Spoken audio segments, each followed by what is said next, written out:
দশম শ্রেণীর পদার্থবিজ্ঞান ক্লাসে সবাইকে স্বাগত। আমরা আলোর প্রতিফলন ও প্রতিসরণ এই অধ্যায়ের উপর আলোচনা করছি। ইতিমধ্যে আমরা 4 দিন আলোচনা করেছি, আজকে পঞ্চম দিন। তো গতদিনকে আমরা অবতল দর্পণ ও উত্তল দর্পণে প্রতিবিম্ব গঠন এই বিষয়টির উপর বিস্তৃত আলোচনা করেছি। অবতল দর্পণ এবং উত্তল দর্পণের ব্যবহারগুলি আলোচনা করেছি। তো প্রতিফলন অংশের উপর আর সামান্য আলোচনায় বাকি রয়েছে, এটা আজকে সম্পূর্ণ করে আজকে প্রতিসরণ অংশের উপর আমরা আলোচনা করব। তো প্রতিফলন অংশের উপর যে বিষয়গুলি আলোচিত হবে আজকে, তার মধ্যে প্রথমটি হচ্ছে দর্পণের সূত্র। আমরা অবতল দর্পণ বা উত্তল দর্পণের ফোকাস দূরত্বকে এফ দিয়ে চিহ্নিত করি, দর্পণ থেকে বস্তুর দূরত্বকে ইউ দিয়ে চিহ্নিত করি এবং দর্পণ থেকে প্রতিবিম্বের দূরত্বকে আমরা ভি দিয়ে চিহ্নিত করি। তাহলে 1/v plus 1/u is equal two 1/f, এই যে সমীকরণটি, এটাকে বলা হয় দর্পণের সূত্র। ঠিক আছে, 1/v plus 1/u is equal two 1/f, এটাকে বলা হয় দর্পণের সূত্র। f u v কি, এগুলো উল্লেখ করলাম। ঠিক আছে, এখন এই দর্পণের সূত্র ব্যবহার করে তোমাদের বিভিন্ন গাণিতিক সমস্যার সমাধান করতে হবে। এই সূত্রে ভি, ইউ এবং এফ এর মানগুলো বসানোর সময় বিশেষ একটি চিহ্ন রীতি ব্যবহার করতে হয়। হ্যাঁ, একটি চিহ্ন রীতি ব্যবহার করতে হয়।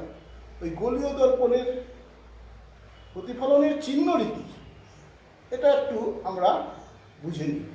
গোলীয় দর্পণে প্রতিফলনের চিহ্ন রীতি, ভি, ইউ এবং এফ এর মানগুলি বসানোর সময় এই চিহ্ন রীতিকে বিশেষভাবে অনুসরণ করতে হয়। তো গোলীয় দর্পণের প্রতিফলনের এই যে চিহ্ন রীতি, এটাকে কার্টেজীয় চিহ্ন রীতি বলা হয়।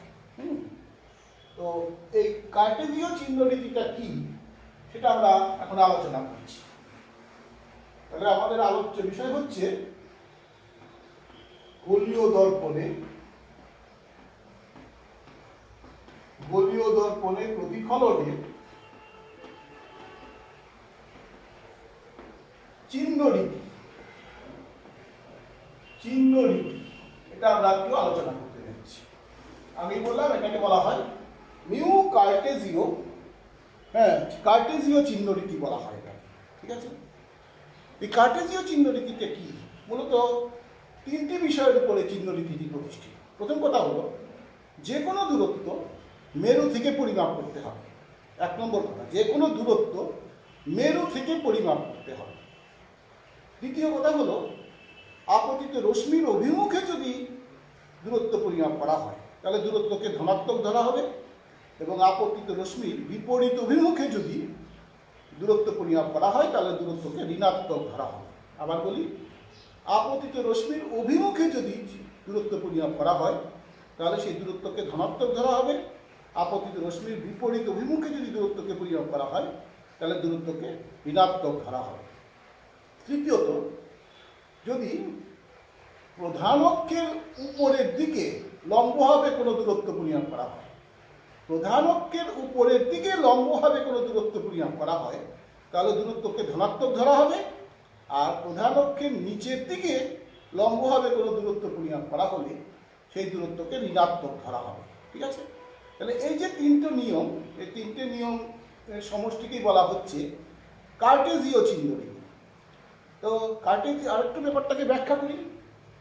যেমন মনে করো উত্তল দর্পণে যখন সদ্বিম্ব গঠিত হয়েছে, অবতল দর্পণে যখন সদ্বিম্ব গঠিত হয়েছে, এটা মনে করো বস্তু, এখানে পাওয়া গেছে প্রতিবিম্ব। তো আমরা এইভাবে রশ্মি এসছে, তোমরা আগে পড়েছো, এইভাবে ফোকাস দিয়ে গেছে, আবার ফোকাসের মধ্যে দিয়ে রশ্মি গিয়ে এইভাবে প্রতিফলিত হয়েছে। তো এটা বস্তু, এটা হলো প্রতিবিম্ব। ঠিক আছে, তাহলে এখানে এই যে কার্টেজীয় চিহ্ন রীতি অনুসারে কি বললাম? প্রথম কথা, যে কোনো দূরত্ব মেরু থেকে পরিমাপ করতে হবে। ঠিক আছে, মেরু থেকে যে কোনো দূরত্ব পরিমাপ করতে হবে। তো এই মেরু থেকে যদি আমরা দূরত্ব পরিমাপ করি তাহলে এটা হলো বস্তুর দূরত্ব, ও কিউ হলো বস্তুর দূরত্ব, ঠিক আছে? হ্যাঁ, তাহলে লক্ষ্য করো আপতিত রশ্মির বিপরীত অভিমুখে এই দূরত্বটা পরিমাপ করা হচ্ছে, তাহলে এখানে ইউটাকে ঋণাত্মক ধরা হবে, বস্তু দূরত্ব ইউকে ঋণাত্মক ধরা হবে। ফোকাস দৈর্ঘ্যকেও এখানে ঋণাত্মক ধরা হবে, কেননা ফোকাস দৈর্ঘ্যটা এই আপতিত রশ্মির বিপরীত অভিমুখে পরিমাপ করা হচ্ছে। আবার প্রতিবিম্বের দূরত্ব যেটা ও কিউ সেটাকেও ঋণাত্মক ধরা হবে, যেহেতু এটা আপতিত রশ্মির বিপরীত অভিমুখে পরিমাপ করা হচ্ছে। তারপরে ব্যাপারটা হলো অবতল দর্পণ, যখন অবতল দর্পণের ক্ষেত্রে ফোকাস দৈর্ঘ্যটা সর্বদাই ঋণাত্মক হবে, এটা আপতিত রশ্মির বিপরীত অভিমুখে পরিমাপ করা হয়। আর অবতল বস্তুর দূরত্ব সবসময় ঋণাত্মক হবে, কেননা বস্তুটা দর্পণের সামনে থাকে এবং বস্তুর দূরত্বটা এই আপতিত রশ্মির বিপরীত অভিমুখেই সবসময় পরিমাপ করা হয়।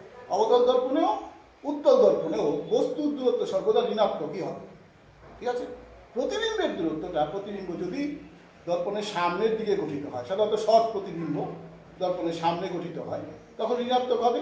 আর যদি অসৎ প্রতিবিম্ব হয়, হ্যাঁ, অবতল দর্পণ একটা ক্ষেত্রে অসৎ প্রতিবিম্ব গঠন করে তোমরা জেনেছো, আর উত্তল দর্পণ সর্বদাই অসৎ প্রতিবিম্ব গঠন করে। অসৎ প্রতিবিম্বটা দর্পণের পিছনের দিকে গঠিত হয়, সেক্ষেত্রে প্রতিবিম্বের দূরত্বকে ধনাত্মক ধরা হবে। আর উত্তল দর্পণের যে ফোকাস দৈর্ঘ্যটা, উত্তল দর্পণের ফোকাসটা তো দর্পণের পিছনে থাকে, তোমরা জানো, ফোকাস দৈর্ঘ্যটাও ধনাত্মক হবে। তাহলে অবতল দর্পণের ফোকাস দৈর্ঘ্য ঋণাত্মক, উত্তল দর্পণের ফোকাস দৈর্ঘ্য সর্বদা ধনাত্মক।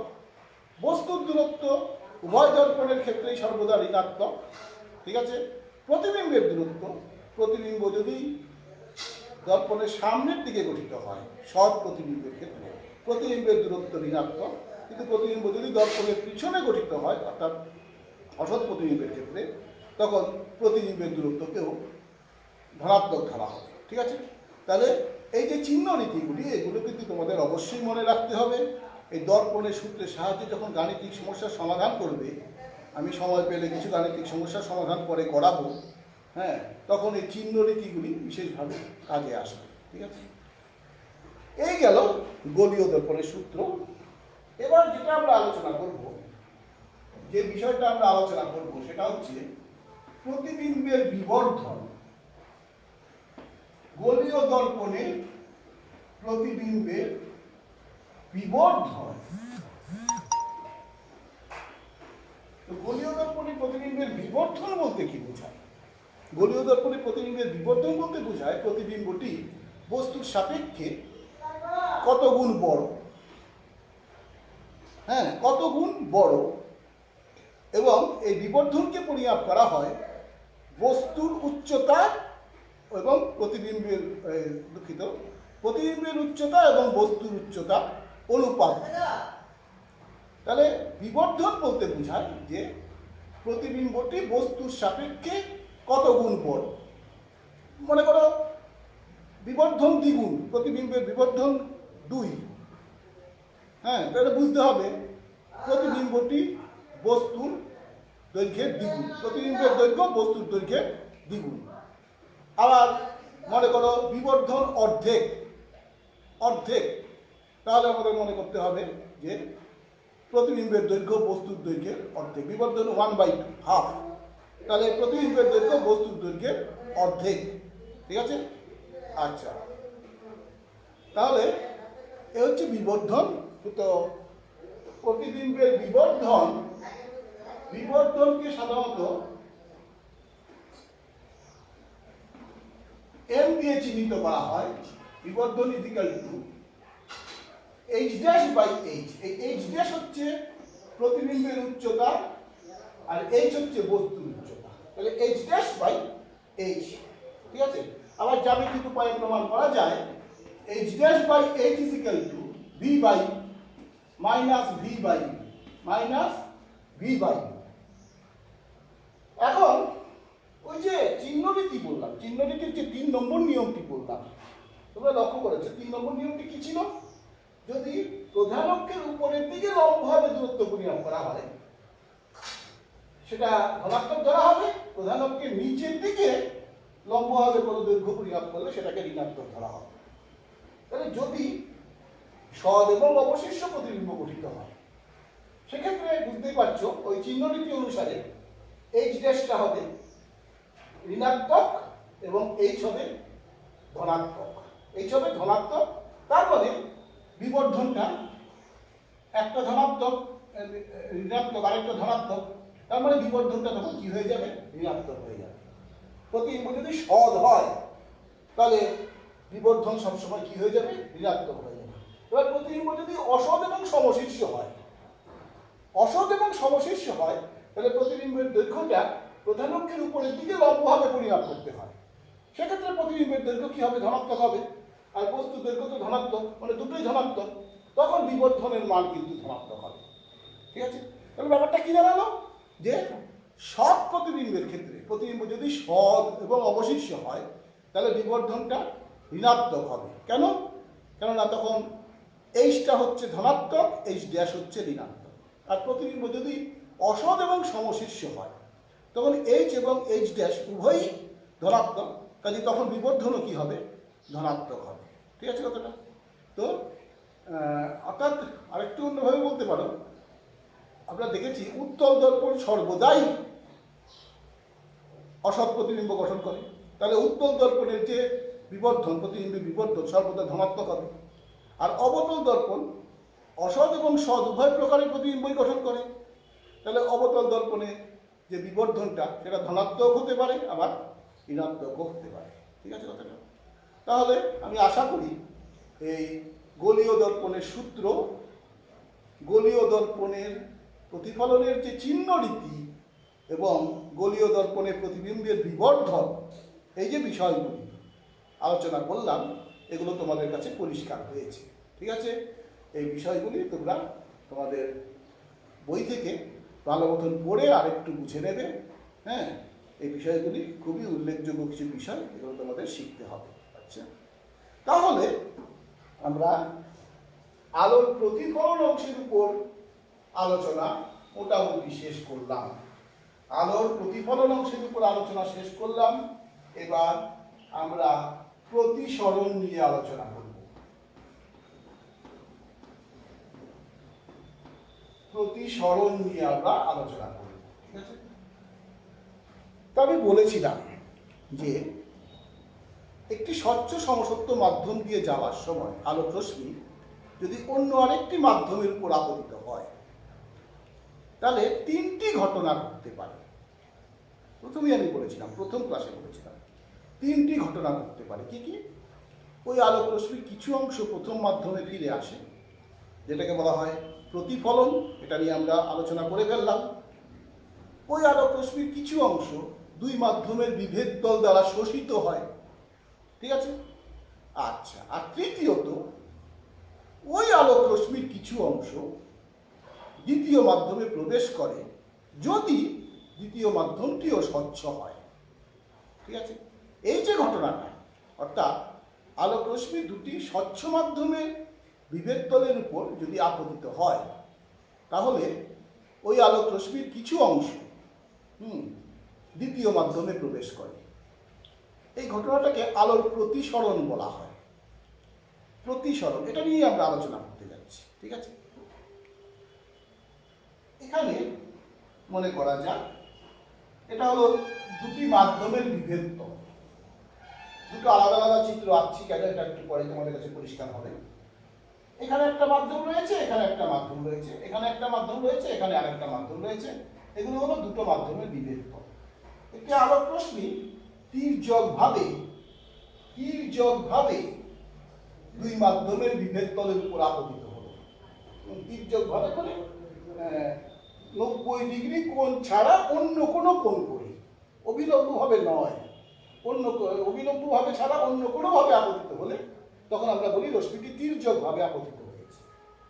তির্যকভাবে আপতিত হলে ওই আলোক রশ্মির কিছু অংশ দ্বিতীয় মাধ্যমে প্রবেশ করে এবং দ্বিতীয় মাধ্যমে প্রবেশ করার পর রশ্মিটা তার পূর্বের গতিপথ থেকে সরে যায়।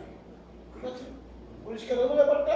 যে আলোক রশ্মি দুটি স্বচ্ছ মাধ্যমের বিভেদ তলের উপর তির্যকভাবে আপতিত হলে ওই আলোক রশ্মির কিছু অংশ দ্বিতীয় মাধ্যমে প্রবেশ করে তার পূর্বের গতিপথ থেকে সরে যায়। এই ঘটনাটাকেই বলা হচ্ছে আলোর প্রতিসরণ। তাহলে প্রতিসরণ কাকে বলে না? আলোর যে ধর্মের জন্য আলোক রশ্মি দুটি স্বচ্ছ মাধ্যমের বিভেদ তলের উপর তির্যকভাবে আপতিত হলে ওই আলোক রশ্মির কিছু অংশ দ্বিতীয় মাধ্যমে প্রবেশ করে তার পূর্বের গতিপথ থেকে সরে যায়, তাকে বলা হচ্ছে আলোর প্রতিসরণ। ঠিক আছে, এটা হলো প্রতিসরণের সংজ্ঞা। প্রতিসরণকে আমরা সংজ্ঞায়িত করলাম এভাবে। হ্যাঁ, আচ্ছা, এই যে বিভেদ তলটা, যে মাধ্যমে যে তলের উপর আলোক রশ্মি আপতিত হওয়ার ফলে প্রতিসরণটা হচ্ছে, তাকে বলে প্রতিসারক তল। হ্যাঁ, যে তলের উপর আলোক রশ্মি আপতিত হওয়ার ফলে প্রতিসরণ হচ্ছে তাকে বলে প্রতিসারক তল। এই রশ্মিগুলিকে আপতিত রশ্মি বলা হয়। এই রশ্মিগুলিকে বলা হয় প্রতিসৃত রশ্মি। আপতন বিন্দুতে উভয় মাধ্যমে যদি লম্ব অঙ্কন করি, সেই লম্বকে বলা হবে অভিলম্ব। অভিলম্ব অভিলম্বের সাথে আপতিত রশ্মি যে কোণ উৎপন্ন করে তাকে বলে আপতন কোণ, এবং অভিলম্বের সঙ্গে প্রতিসৃত রশ্মি যে কোণ উৎপন্ন করে তাকে বলে প্রতিসরণ কোণ। ঠিক আছে, আবার বলি, এগুলো হলো প্রতিসারক তল, এগুলি হলো আপতিত রশ্মি, এগুলি হলো প্রতিসৃত রশ্মি, এগুলো অভিলম্ব, এগুলি আপতন কোণ, এগুলো প্রতিসরণ কোণ। ঠিক আছে, আচ্ছা, এখন দুটো চিত্র আঁকলাম। তোমরা দুটো চিত্র লক্ষ্য করছো যে আলোক রশ্মি যে বাঁকা হয়েছে দ্বিতীয় মাধ্যমে প্রবেশ করার পর তার পূর্বের গতিপথ থেকে সরে গেছে। এক্ষেত্রে কিভাবে সরেছে? তার প্রতিসরণের পর রশ্মিটি অবিলম্বের কাছে সরে এসেছে। আর এখানে কি হয়েছে? উল্টোটা হয়েছে, প্রতিসরণের পর রশ্মিটি অবিলম্ব থেকে দূরে সরে গেছে। ঠিক আছে, অবিলম্ব থেকে দূরে সরে গেছে। তো কখন এরকম হবে, কখন এরকম হবে? যদি প্রথম মাধ্যমটি লঘু মাধ্যম হয় এবং দ্বিতীয় মাধ্যমটি ঘন মাধ্যম হয়, হ্যাঁ, তখন এইভাবে প্রতিসরণটা হবে। লঘু মাধ্যম কি ঘন মাধ্যম কি একটু পরে আমি ব্যাখ্যাতে আসছি। আর উল্টোটা যদি হয়, প্রথম মাধ্যমটি ঘন মাধ্যম হয়, দ্বিতীয় মাধ্যমটি লঘু মাধ্যম হয়, তখন প্রতিসরণটা এভাবে হয়। অর্থাৎ আলোক রশ্মি লঘু মাধ্যম থেকে ঘন মাধ্যমে প্রতিসৃত হলে প্রতিসরণের পর রশ্মিটি অবিলম্বের কাছে সরে আসবে। সেক্ষেত্রে আপতন কোণ বড় এবং প্রতিসরণ কোণ ছোট হবে। আর আলোক রশ্মি লঘু মাধ্যম থেকে ঘন মাধ্যমে লঘু মাধ্যমে প্রতিসৃত হলে প্রতিসরণের পর রশ্মিটি অবিলম্ব থেকে দূরে সরে যাবে। সেক্ষেত্রে আপতন কোণ ছোট এবং প্রতিসরণ কোণ বড় হবে। ঠিক আছে কথাটা? আচ্ছা, এখন ব্যাপারটা হলো, একটি মাধ্যম থেকে আরেকটি মাধ্যমে গেলে আলোক রশ্মি তার গতিপথ পরিবর্তন করে কেন? মূলত সবসময় মনে রাখবে, এই যে গতিপথ পরিবর্তন করা, গতিপথ পরিবর্তন করলে তখনই ঘটনাটাকে আমরা প্রতিসরণ বলবো, কিন্তু নতুবা নয়। হ্যাঁ, আমরা একটু পরে এটার ব্যাখ্যাতে আসছি। আলোক রশ্মি যদি অভিলম্ব হবে, এই জন্য সংজ্ঞাতে আমরা তির্যকভাবে কথাটা বিশেষভাবে উল্লেখ করেছি। অবিলম্বভাবে আপতিত হলে সেই ঘটনাটাকে প্রতিসরণ বলবো না। কেন বলবো না তার ব্যাখ্যাতে আমরা একটু পরে আসছি। ঠিক আছে, তো এখন যেটা আলোচনা করতে যাচ্ছি, যে আলোক রশ্মি দুটি স্বচ্ছ মাধ্যমের বিভেদ তলের উপর আপতিত হয়ে দ্বিতীয় মাধ্যমে প্রবেশ করার পর বাঁকা হয়ে যায় কেন? আমি একটা বিশেষ সুন্দর অন্য একটা উদাহরণ দিয়ে আলোচনা করার চেষ্টা করছি। মনে করো এখানে কিছু শুকনো ভূমি আছে, শুকনো ভূমি, ঠিক আছে, আর এখানে একটা কর্দমাক্ত ভূমি আছে, কাদা আছে। এই জায়গায় শুকনো ভূমি আছে, এখানে এখানে একটু কর্দমাক্ত ভূমি আছে। এখন তোমাকে এখান থেকে এখানে যেতে হবে, এখান থেকে এখানে যেতে হবে। তিনটি রাস্তা রয়েছে।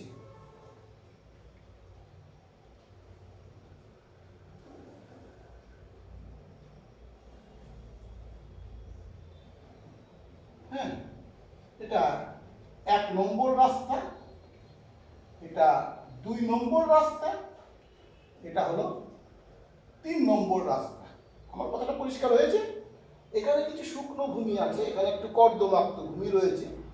তোমাকে এখান থেকে এখানে যেতে হবে। তিনটি রাস্তা রয়েছে।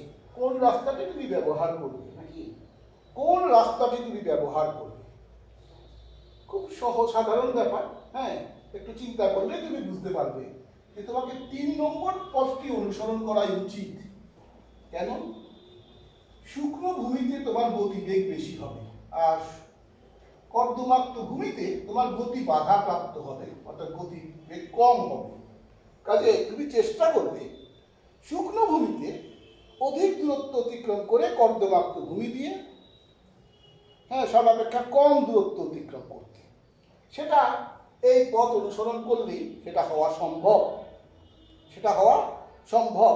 কাজে অবশ্যই তুমি তৃতীয় পথটি অনুসরণ করবে। অর্থাৎ আরেকটু সোজা করে বললে, এই শুকনো ভূমি এবং কর্দমাক্ত ভূমিতে তোমার গতিবেগের পার্থক্য থাকার জন্যই, গতিবেগ বিভিন্ন হওয়ার জন্যই তুমি সোজা পথ অনুসরণ না করে বাঁকা পথ অনুসরণ করেছ সহজে পৌঁছানোর জন্য। ঠিক আছে কথাটা? এখানেও আলোর ক্ষেত্রেও ব্যাপারটা তাই। এখানে একটা সুন্দর কথা রয়েছে আলোর বিজ্ঞানে। আলোর খুব তাড়া রয়েছে, আলোর খুব তাড়া। ইংরেজিতে বলা হয় লাইট ইজ ইন এ হারি। আলো খুব তাড়া রয়েছে, মানে কোনো একটি মাধ্যমের কোনো একটি নির্দিষ্ট বিন্দু থেকে অন্য আরেকটি মাধ্যমের নির্দিষ্ট বিন্দুতে যেতে আলো সেই পথ বেছে নেয় যে পথে গেলে তার সময় সর্বাপেক্ষা কম লাগবে। ঠিক আছে? সময় সর্বাপেক্ষা কম লাগবে। কাজে মূল কথাটা দাঁড়ালো কি তাহলে, যে বিভিন্ন মাধ্যমে আলোর গতিবেগ বিভিন্ন। বিভিন্ন মাধ্যমে আলোর গতিবেগ বিভিন্ন। এই বিভিন্ন মাধ্যমে আলোর গতিপথ বিভিন্ন হওয়ার জন্যই গতিবেগ বিভিন্ন। এই বিভিন্ন মাধ্যমে আলোর গতিবেগ বিভিন্ন হওয়ার জন্যই এক মাধ্যম থেকে অন্য মাধ্যমে গেলে আলোক রশ্মি তার গতিপথ থেকে সরে যায়, অর্থাৎ বাঁকা হয়ে যায়। ঠিক আছে কথাটা? বিভিন্ন মাধ্যমে আলোর গতিপথ বিভিন্ন হওয়ার জন্যই এক মাধ্যম থেকে আরেক মাধ্যমে গেলে আলোক রশ্মি তার গতিপথ থেকে সরে যায়, অর্থাৎ বাঁকা হয়ে যায়। ঠিক আছে? তাহলে আলোর প্রতিসরণের জন্য আলোক রশ্মি বাঁকা হয় কেন, এই ঘটনাটা তোমরা মনে রাখার চেষ্টা করবে। ঠিক আছে? এখন প্রতিসরণের সময় আলোক রশ্মি দুটো নিয়ম মেনে চলে, আর প্রতিসরণের সময় আলোক রশ্মি দুটো নিয়ম মেনে চলে। ঠিক আছে কথাটা? এই নিয়মগুলিকে আলোর প্রতিসরণের সূত্র বলা হয়। মানে আমরা যেমন আলোর প্রতিফলন করার সময় প্রতিফলনের সূত্র পড়েছিলাম, আলোর প্রতিফলনের যেমন দুটো সূত্র রয়েছে, আলোর প্রতিসরণেরও দুটো সূত্র রয়েছে। ঠিক আছে? তো আলোর প্রতিসরণের প্রথম সূত্রটি হলো আপতিত রশ্মি, প্রতিসৃত রশ্মি এবং আপতন বিন্দুতে প্রতিসারক তলের উপর অঙ্কিত অভিলম্ব একই সমতলে থাকে। আবার বলি, আলোর প্রতিসরণের প্রথম সূত্রটি হলো আপতিত রশ্মি, প্রতিসৃত রশ্মি এবং আপতন বিন্দুতে প্রতিসারক তলের উপর অঙ্কিত অভিলম্ব একই সমতলে থাকে। আর আলোর প্রতিসরণের দ্বিতীয় সূত্রটি হলো নির্দিষ্ট দুটি মাধ্যমের ক্ষেত্রে এবং নির্দিষ্ট বর্ণের আলোর ক্ষেত্রে আপতন কোণের সাইন এবং প্রতিসরণ কোণের সাইনের অনুপাত ধ্রুবক হয়। Sine, SINE, sine. তোমরা নিশ্চয়ই ত্রিকোণমিতিতে কোণানুপাত পড়েছো তোমরা। কোণানুপাত তো সমকোণী ত্রিভুজের লম্ব এবং অতিভুজের দৈর্ঘ্যের যে অনুপাত, ঠিক আছে, সেটাকে ত্রিকোণমিতিতে সাইন বলা হয়। সাইন, তো ওই সাইনের কথা বলছি আমরা। তাহলে দ্বিতীয় সূত্রটা আবার বলি, নির্দিষ্ট দুটি মাধ্যম এবং নির্দিষ্ট বর্ণের আলোর ক্ষেত্রে আপতন কোণের সাইন এবং প্রতিসরণ কোণের সাইনের অনুপাত ধ্রুবক হয়। ঠিক আছে? তো এই যে দ্বিতীয় সূত্রটি, আলোর প্রতিসরণের দ্বিতীয় সূত্রটি একজন ডাচ বিজ্ঞানী, হল্যান্ডবাসী যারা তাদেরকে ডাচ বলা হয়, তোমরা জানো নিশ্চয়ই, একজন ডাচ বিজ্ঞানী স্নেল, তিনি এই সূত্রটি আবিষ্কার করেন। সেই জন্য আলোর প্রতিসরণের দ্বিতীয় সূত্রটিকে স্নেলের সূত্র বলা হয়। তাহলে তোমাকে যদি প্রশ্ন করে স্নেলের সূত্রটি লিখো, ঘাবড়ানোর কিছু নেই। তুমি বলবে আলোর প্রতিসরণের দ্বিতীয় সূত্রটিকে স্নেলের সূত্র বলে, সূত্রটি হলো বলে তুমি স্নেলের সূত্রটি লিখে দেবে। ঠিক আছে? আসো আমরা স্নেলের সূত্রের একটু গাণিতিক রূপ দিই। তাহলে আলোর প্রতিসরণের সূত্রগুলি কি আমরা শিখলাম, আর স্নেলের সূত্রের আমরা একটু গাণিতিক রূপ দিই। এটা হলো দুটি স্বচ্ছ মাধ্যমের বিভেদ তল, এটা আপতিত রশ্মি, এটা প্রতিসৃত রশ্মি। এটা হলো আপতন কোণ, এটাকে আই দিয়ে, ছোট হাতের আই দিয়ে চিহ্নিত করা হয়। এটা প্রতিসরণ কোণ, এটাকে ছোট হাতের আর দিয়ে চিহ্নিত করা হয়। তাহলে স্নেলের সূত্র বলছে আপতন কোণের সাইন অর্থাৎ সাইন আই এবং প্রতিসরণ কোণের সাইন অর্থাৎ সাইন আর, এদের অনুপাত সাইন আই এবং sine R divide by sine R, মানে সাইন আই এবং আপতন কোণের সাইন এবং প্রতিসরণ কোণের সাইনের অনুপাত সবগুলো একটি ধ্রুবক হবে। এই ধ্রুবকটিকে বিশেষ একটি চিহ্ন দিয়ে চিহ্নিত করা হয়, এটাকে মিউ বলা হয়। এটার উচ্চারণ হচ্ছে মিউ, ময়ূরশিকার বর্ষ মিউ। ওই যেমন পাই আছে, হ্যাঁ, বিশেষ বিশেষ চিহ্ন আমরা ব্যবহার করি, হ্যাঁ, পদার্থবিজ্ঞান বা গণিতের ক্ষেত্রে মূলত এগুলো গ্রিক প্রতীক চিহ্ন। তো এই ক্ষেত্রে এই ধ্রুবকটাকে একটা বিশেষ প্রতীক চিহ্ন দিয়ে চিহ্নিত করা হয়, এটাকে মিউ বলা হয়। কোনো কোনো বইয়ে হ্যাঁ এনও লিখেছে, এন লিখেছে, ঠিক আছে, তো মিউ বলা হয়। তাহলে এটা হলো স্নেলের সূত্রের গাণিতিক রূপ। যদি আপতন কোণ আই প্রতিসরণ কোণ আর হয়, তাহলে sine i by sine r is equal to mu. Mu হলো একটি ধ্রুবক। এই যে মিউ ধ্রুবকটা, এই ধ্রুবকটাকে বলা হয় প্রথম মাধ্যমের সাপেক্ষে দ্বিতীয় মাধ্যমের প্রতিসরাঙ্ক। মিউ, মিউকে বলা হয় প্রথম মাধ্যমের সাপেক্ষে দ্বিতীয় মাধ্যমের প্রতিসরাঙ্ক। তাহলে প্রতিসরাঙ্ক, প্রতিসরাঙ্ক মানে আসলে ব্যাপারটা প্রথম মাধ্যম এবং দ্বিতীয় মাধ্যমে বেগের যে আপেক্ষিক আপেক্ষিক বেগ, এটা এই প্রতিসরাঙ্ক দিয়ে প্রকাশ করা হয়। প্রথম মাধ্যম এবং দ্বিতীয় মাধ্যমে আলোর আপেক্ষিক বেগ, এটাকে এই প্রতিসরাঙ্ক দিয়ে প্রকাশ করা হয়। ঠিক আছে কথাটা? তাহলে এটাকে বলা হচ্ছে মিউ। হ্যাঁ, তাহলে এটা হলো স্নেলের সূত্রের গাণিতিক রূপ। হ্যাঁ, তো আরেকটা বিষয় আলোচনা করে আজকে শেষ করব, এটা হচ্ছে ওই যে সংজ্ঞাতে, প্রতিসরণের সংজ্ঞাতে তির্যক ভাবে কথাটা বলেছিলাম। আলোক রশ্মি লম্বভাবে আপতিত হলে কি হবে? আলোক রশ্মি যদি লম্বভাবে আপতিত হয়, সেক্ষেত্রে I is equal to 0 degree হবে। I is equal to 0 degree হবে। তাহলে সাইন আই, সাইন আই মানে লম্বভাবে যদি আলোক রশ্মি আপতিত হয়, তাহলে সাইন আই মানে হচ্ছে sine 0 degree. Sine 0 degree by sine r is equal to mu. Mu, তাহলে সাইন 0 ডিগ্রির মান হচ্ছে 0। সাইন 0 ডিগ্রির মান হচ্ছে 0। তাহলে আমরা লিখতে পারি mu sine r is equal to 0। Mu sine r is equal to 0 মানে sine r is equal to 0।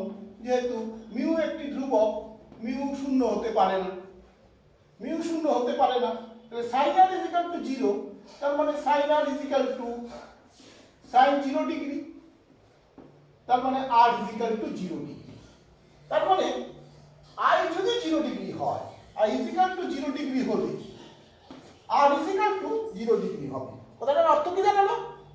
আলোক রশ্মি লম্বভাবে যদি আপতিত হয়, তাহলে ওই একই পথে লম্বভাবে দ্বিতীয় মাধ্যমের ভিতরে প্রবেশ করবে। আইও 0, তখন আরও 0, মানে লম্বভাবে আপতিত হলে ওই লম্বভাবে দ্বিতীয় মাধ্যমে প্রবেশ করবে। আমি তো আগেই বলেছি, রশ্মিটি যদি দ্বিতীয় মাধ্যমে প্রবেশ করার পর বাঁকা হয়, তবে সেই ঘটনাকে প্রতিসরণ বলা হবে। তাহলে এক্ষেত্রে ঘটনাটাকে কিন্তু প্রতিসরণ বলা হচ্ছে না। তাহলে অন্যভাবে বলতে পারি, এই লম্বভাবে আপতিত রশ্মির ক্ষেত্রে স্নেলের সূত্র প্রযোজ্য নয়, স্নেলের সূত্র প্রযোজ্য নয়। আজকে এতটুকুই আলোচনা করলাম। প্রতিসরণের উপর আরও বেশ কিছু চিত্তাকর্ষক বিষয় রয়েছে, হ্যাঁ, যেগুলো আমরা আগামী দিন আলোচনা করব। তোমরা নিশ্চয়ই আরও নতুন কিছু জানবে। আজকে বেশ কিছু বিষয় আমরা আলোচনা করলাম। প্রথমত প্রতিফলনের ক্ষেত্রে আমরা গোলীয় দর্পণের সূত্র, গোলীয় দর্পণে প্রতিফলনের চিহ্নরীতি এবং গোলীয় দর্পণের প্রতিবিম্বের বিবর্ধন, এই বিষয়গুলি আলোচনা করলাম। আলোর প্রতিসরণের উপর আমরা কিছু, প্রতিসরণ কি, হ্যাঁ, এক মাধ্যম থেকে আরেক মাধ্যমে আলো গেলে বেঁকে যায় কেন, হ্যাঁ, তারপরে আলোর প্রতিসরণের সূত্রগুলি কি, সেটা আলোচনা করলাম। দ্বিতীয় সূত্রটিকে স্নেলের সূত্র বলা হয়, আমরা জানলাম। স্নেলের সূত্রের একটা গাণিতিক রূপ দিলাম। আর লম্বভাবে আপতিত রশ্মির ক্ষেত্রে স্নেলের সূত্র প্রযোজ্য নয় কেন তা গাণিতিকভাবে ব্যাখ্যা করলাম। আজকে এখানেই থাক। আগামী দিন আবারও প্রতিসরণ অংশের উপর আরও কিছু আলোচনা নিয়ে তোমাদের সাথে মিলিত হব। সবাইকে ধন্যবাদ।